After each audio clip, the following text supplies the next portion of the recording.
Wow, 2025 is over and it's time for me to say my favorite albums and movies of the year because I like to do that for some reason. Five movies, five albums I'm going to shout out. First, let's start off with the movies.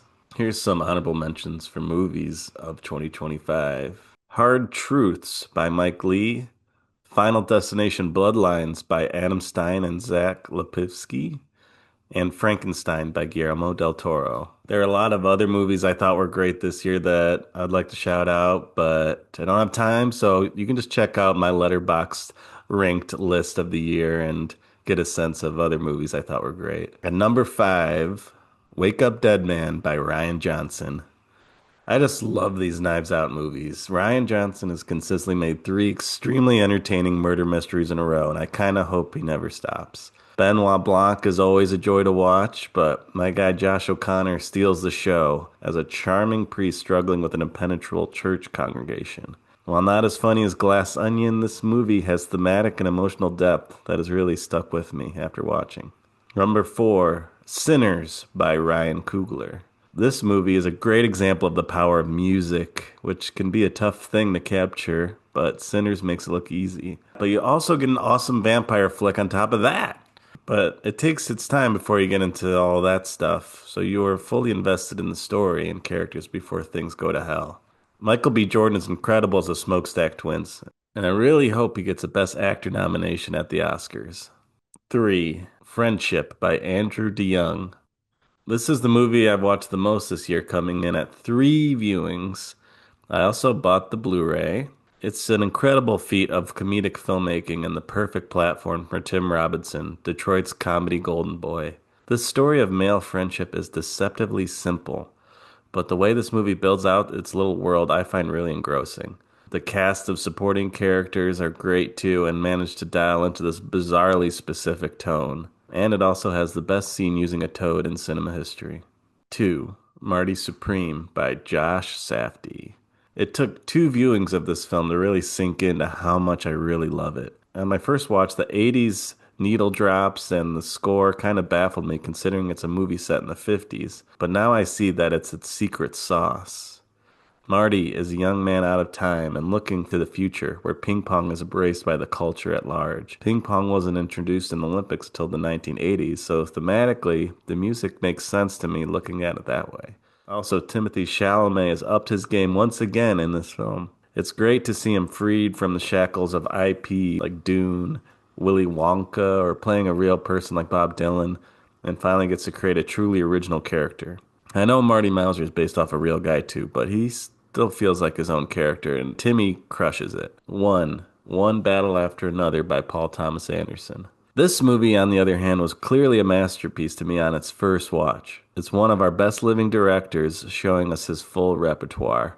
Cinematography, score, sound, acting, story writing, editing, it's all hitting high notes in this movie. It's a treat to see Leonardo DiCaprio work with PTA and to create such a hilarious character that you love to see struggle and falter, but are also very invested in and rooting for him because his goal of reuniting with his daughter is so pure. Benicio del Toro as Sensei Sergio is also one of the best characters I've seen in a movie in a long time.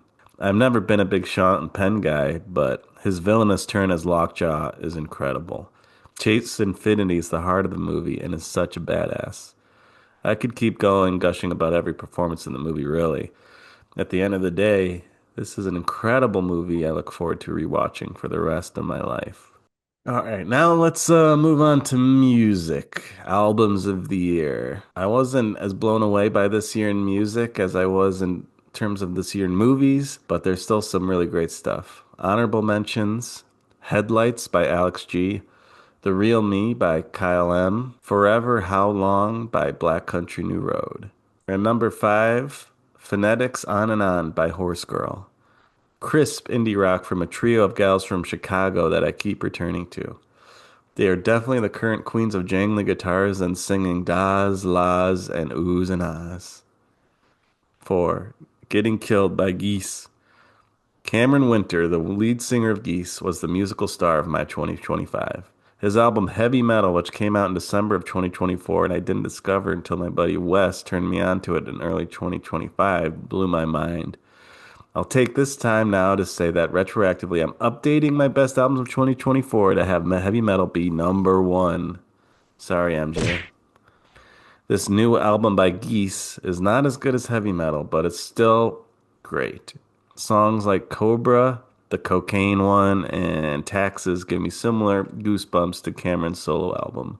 His unhinged vocal style isn't for everyone, but if you can lock into it, you'll fall in love. Number three, Hornet Disaster by Weather Day. Weather Day is a lo-fi Swedish emo band, and if that doesn't sound cool to you, then you probably won't like this album. But for me, I think it rules. It's super raw and rough around the edges, but in the way that I love. My only complaint is that the album's a bit too long, clocking in at 19 tracks and nearly 80 minutes. But the highs are so high that I can forgive that. 2. Different Talking by Frankie Cosmos. I've been a big fan of Frankie since her early Bandcamp bedroom recording days, and seeing her progression as an artist over the years is really great. The production on this album sounds so full and uplifting that it always puts me in a good mood, even if the lyrics tap into sad and anxious feelings. The song Bitch Hard, I think, is the star of the album. The lyric, and I miss who I was only because I can't go a day without touching my fucking telephone, goes hard. 1. Luke's Garage by Delicate Steve. The last great Delicate Steve album was Positive Force way back in 2012.